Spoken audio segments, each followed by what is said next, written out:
last weekend, and I see some of you who were with me on the weekend are here now.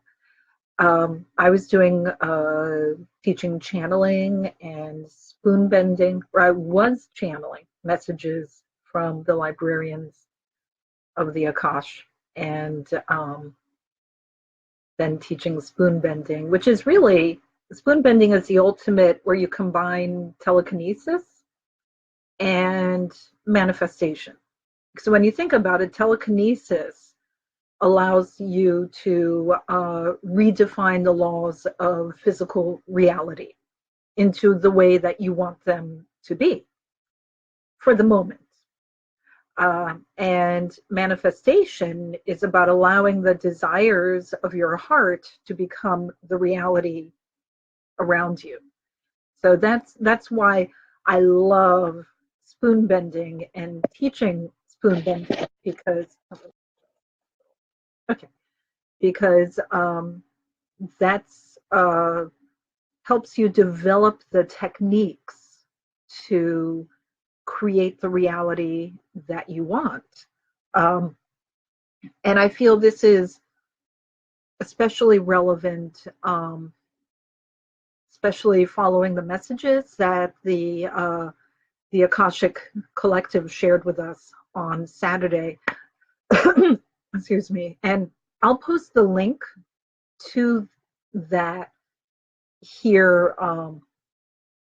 It's on my YouTube channel, and I'll post the link here in the messages section when we're done with here, because the librarians were talking about the role, the creation of planet Earth, and they were talking about it both from a scientific, like astrophysics, cosmology side, as well as an energetic, spiritual side. And one thing they mentioned that I loved was, and it was like such an offhand comment that literally blew my mind in an energetic way. They were saying, we think of our universe as being so old, but our universe is very young. Our physical reality and all that is out there in our physical understanding is young, that other realities, other dimensions existed long. Oh, my throat chakra is blowing up now. That there were other dimensions, other realities that existed long before the Big Bang Theory and the creation of our universe and galaxies. And that, like, it really put a turn for me on, we think of these wise, benevolent beings that, and they're also saying that it's not that they exist outside of time, they just have a greater understanding of time. We have a limited, linear concept of time. They were saying it's like if you're playing chess and you have a chessboard, and each piece can go certain ways, and there's certain rules and regulations. But if you're playing 3D chess, you have like 2 boards below yours and 2 boards above yours.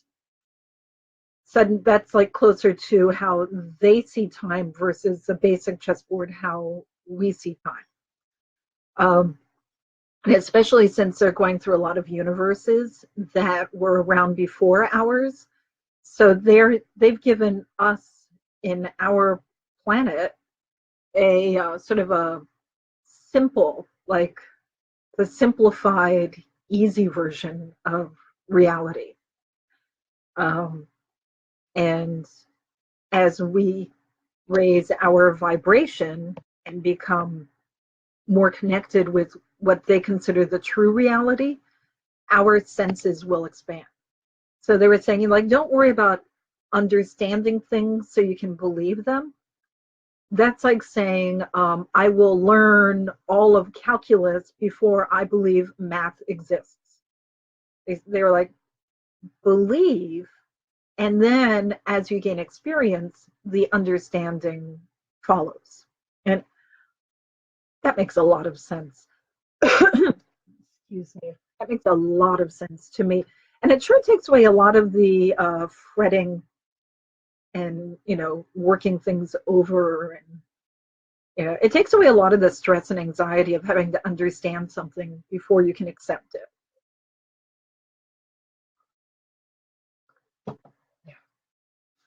Well, one thing they were very clear on, and this really resonated with me today when I was reading the newspaper this morning. They were saying it's not that there's a battle between good and evil. It's like there are those who want to raise the Earth's vibration. And it is certainly time. This is like, and there are those who want to be like couch potatoes or depressed or just low vibration for a variety of reasons. They may be very new souls. They may be exploring this side of their being. You know, there's so many reasons. They may have been consumed by undesirable entities. I mean, there's just like so many reasons why they may not want the planet's vibration to raise up. So they're doing everything they can. And we don't need to get into who they are. We know who they are. And a lot of them believe they're running our planet. But if we let ourselves become depressed and anxious, or if we fight them with anger, then they're winning because our vibration is not going up. It's our goal to raise the planet's vibration. It's their goal to lower the planet's vibration. All they have to do is be lazy and obnoxious, and we retaliate and lower our vibration. They win.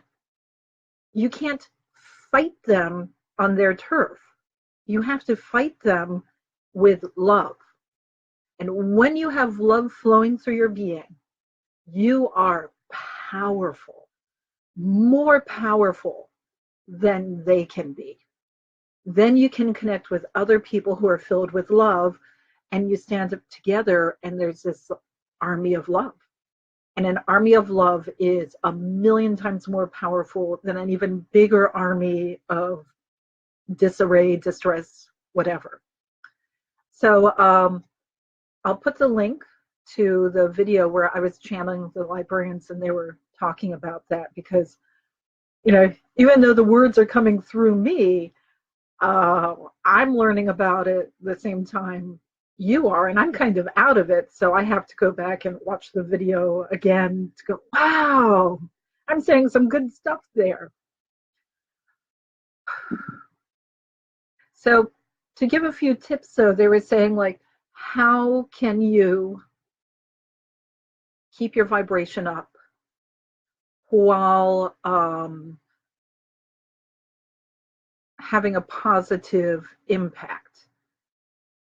And they were saying, send love, but send love in whatever way works for you. If you say, I can't love terrorists, I can't love politicians, I can't love billionaires who are trying to sell our national parks, you know, then don't. Say to yourself, where can I send love? I can send love to elephants.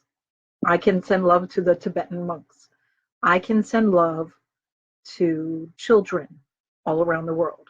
I can send love to worms all around the planet. Worms are great beings to send love to, because when you send love to worms, they're in the soil and they're spreading that love literally through the entire planet, all the crystals, the plants, you know, the minerals, the water, the volcanoes. Like, you know, if you're into animal spirit magic, worms are sacred. They're extraordinary. Worms exist purely for the benefit of everyone else. Everything about them is love. So if you're like, I don't know who to love, send love to the worms. It'll make you feel good too. So they were saying that was so important. If you find yourself getting overwhelmed or depressed by what's happening right now, find a way to make yourself feel good by making a positive change. You can go volunteer someplace. You can do a fundraiser, although that can get a little frustrating. I find that I was signing a lot of petitions, and then suddenly, like every time I open my email, I have like 100 emails asking me to sign petitions. So I've separated. I have my petition email, which is not my regular email, because I was getting to the point where I didn't want to check my email because of all the and every petition I signed was about something that broke my heart. So every time I opened my email, my heart was breaking 100 times over. I'm like, well, I still want to do good. I just don't want to constantly be in a heartbreak. So so I've separated my emails. I'm signing petitions, doing all that, because that makes me feel good to help those, especially when you get those emails back saying, here's the positive impact we had, and you were one of the reasons why we're able to do it. That makes me feel really good. But now my regular email that I correspond with people I love, that's now separated out. Of course, my Empathy for Autism program that my son and I run, that we're currently trying to get it together so that we can have our entire program teaching people how to train their own service dogs, all the regulations about service dogs so you don't get scammed by anyone, and what our country is doing going forward with the difference between companion animals, therapy animals, service animals. So just like great videos. So we're like working on it tiny bit by tiny bit. It's a lot of work, but every time I do a tiny bit, I know I'm doing good for a demographic that I care about. And I think by sometime next fall, we'll have like a strong website that we'll be able to unveil. Making these videos, I can't tell you how much I look forward to this. So find the things that make you feel good. If, that also connect you to whatever it is you wish and want to feel connected to, be it the world or spirit guides. But this is our chance to really have our core beings filled with love, and then connect with those that can take our love and magnify it.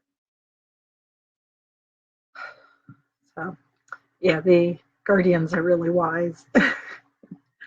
After that, I went and looked on my Facebook page, and actually last week they told me to, and I looked, and it was just all this negative stuff, all these like railing against things, and like trying to bring awareness to stuff. And I realized I wouldn't look at my Facebook page if I were anyone, not me. So why am I making, when it's my goal to spread love and light, the place that I welcome people to, so inhospitable? And that was a lesson for me. I appreciate myself for caring, and I appreciate myself for recognizing that I need to change the way I express my caring.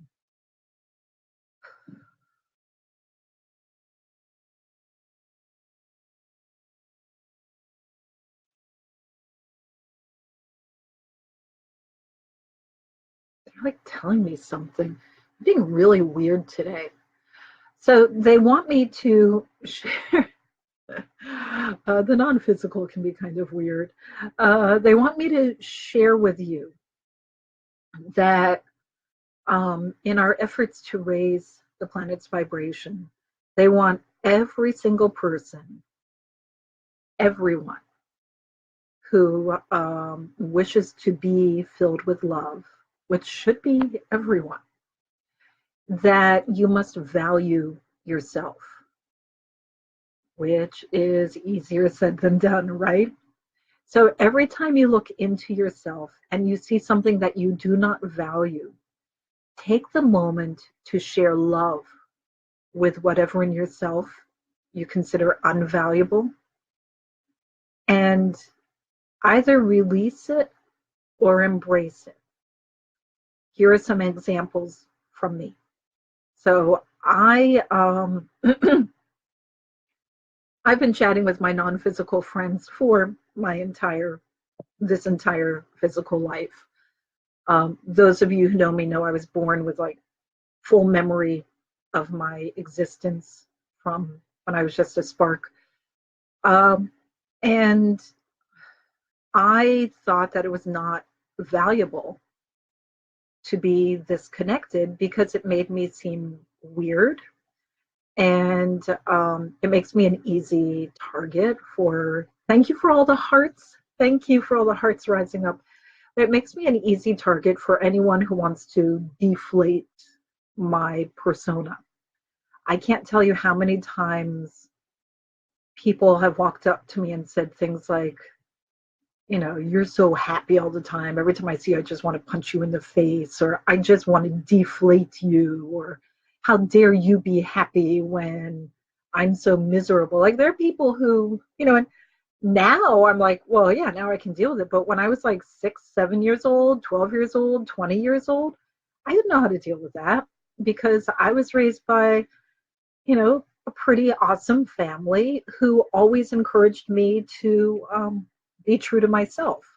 And then I would go in the world and, you know, people weren't. So I devalued this side of myself. It made me feel weird and undesirable. A lot of people told me they didn't want to be my friends. So I spent a lot of time being alone, which actually was not that bad because that meant I spent a lot of time like in nature with hanging out with the animal spirits and, you know, entities and energies. And I had a really good time. And then the people who did become my friends were friends that you know, were tried and true. And, you know, it's nice when I turn to a friend and I know we're good. But again, I did not value this thing that I had that was so special because it made people reject me on a physical, social level. When I learned to value this in myself, then I learned to have the courage to share it. And because I shared this, now I have like awesome friends and cohorts, companions, all of that great stuff. Because it took, I'll tell you, the first time I channeled in public, the first time I called myself like a psychic intuitive, I was ready to really be made fun of. And when I learned that the people who make fun of me, and of course they're there, are the people who will always make fun of people no matter what. You don't got to worry about them. They're on their path in their reality, and they can't accept anything that is greater when they're what they can handle, because then they'll have to acknowledge that they're not at their best being, or their best being is not as good as someone else's best being. And, you know, so you got to let those people sort of be on their own and go, wow, I accepted what's special about me. And now I realize I'm really special. And here's the thing, every one of us has this. Every single one of us. You know, every one of us is as 100% awesomely special on the inside, including the people who made fun of me or who make fun of you or whatever, because, you know, let's be truthful. We've all of us been that person at one time or another, if not in this life, in past lives. And we learn to forgive ourselves and grow and evolve. So obviously we give everyone else that opportunity. You know, like all of you out there who receive messages, you know how sometimes we receive messages that are just like, we don't even know why this information would come into us. And we share it with people and people reject the information. And they reject us so long as this is the information we're sharing. And then some time goes by and suddenly the information we shared is actually useful, it's viable, like the things we predicted will happen, happened. And then the people come back. And I'll tell you, I've been on both sides of that. So I'm talking to us like I'm always the one. No, I've been on the side where I've said to someone, no way, that is too dark, that's awful, that will not happen, I reject that. You've got it wrong. And then a few months or years later, I'm like talking to that person saying, wow, you had it right. And I recognize that now. I apologize to you. I thank you. Now that this is happening, can you offer guidance for going forward? Then it's up to the person who shared the original message to release all of their distress of the rejection they had before so they can step up and be a leader. That is why they had the messages before everyone else, so that when everyone else was ready to accept this information, they can turn to that person to be a leader and a guide. We each have this within us. If there is something inside of you that you are rejecting because you feel it's not socially acceptable, find a way to love this in yourself, because this is your inner weird. This is your guide for the future, or this is your heart ready to share love, or this is what makes you super cool, you know?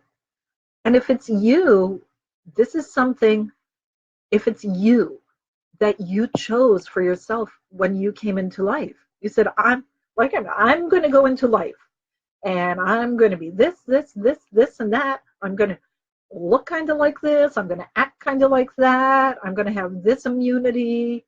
I'm going to have this allergy, whatever. So when you're in life, embrace all of that, because it's with you for a reason. And that reason is to help you on your path to find all of the adventures that your life's path, your goals, your journey, your upcoming soul contracts are depending on.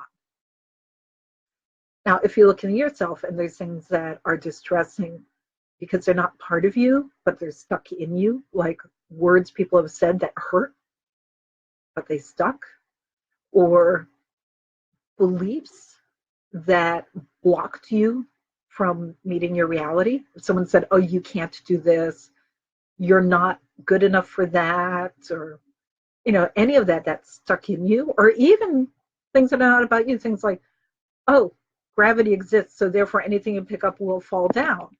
And then you go to learn levitation, and you're like, oh, gotta release gravity. Gravity does exist. But like the librarian said, we're still on our little one-piece chessboard, and there's all these other chessboards above and below we're not playing with. Release the law of gravity, or acknowledge this is one of the laws of physical reality, and now we're going to learn the others. Levitation, teleportation. And once you release that constricting belief, it leaves your being. And your being says, oh, look, here's all these other truths here that are awesome. So I'll tell you, that was my big takeaway from listening to channeling the Akashic Collective on Saturday, that it's time for us to clean house inside, fill ourselves with love, and let all of our love connect with that we can lovingly connect with. And then allow our love to shine forward so that all who are there with non-love will have their opportunity to heal, release, join us with love. Or whatever choices they make, it's their choice. Our choice is have this opportunity, become beings of love, and let our love shine forward, bring forward the dawn of the new world where we're like levitating, teleporting, sharing people with people on a soul level, communicating telepathically with all of our friends, you know, all of that good stuff. I'm sure some of you out there, I see a few names I know for sure, like me, have had visions and dreams of the future for Earth. And there are different avenues we can go down to get there. But I'll tell you, where we're going, it's going to be awesome. It's going to be amazing. Imagine building a garden where gravity is no longer the issue. Because I've seen this garden where you have these beautiful containers, like with the, what do you call it, that moss base, and they're just hanging in the air, one above another. And then you bring over a cloud, but it rains from the bottom up. levitating up so the roots are getting the water. And then you have a cloud at the top absorbing the water and sending it back down. Like, this is like everyday reality in the future I see. And I know the difference between my imagination and a vision, because I would never make that up. So, takeaway: embrace the love in you.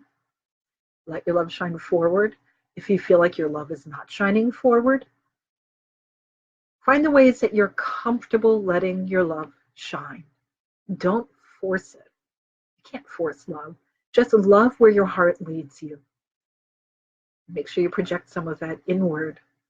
Allow yourself to heal, shine. Embrace how amazing you are. Because you are whom you designed yourself to be before you came to life. You designed yourself to be that way from a perspective of love. Okay. Thank you, everyone. I love you, and thank you for all the hearts that have been streaming up, and all the other great, laughter and hearts and thumbs up. It really makes me feel good. Thank you so much.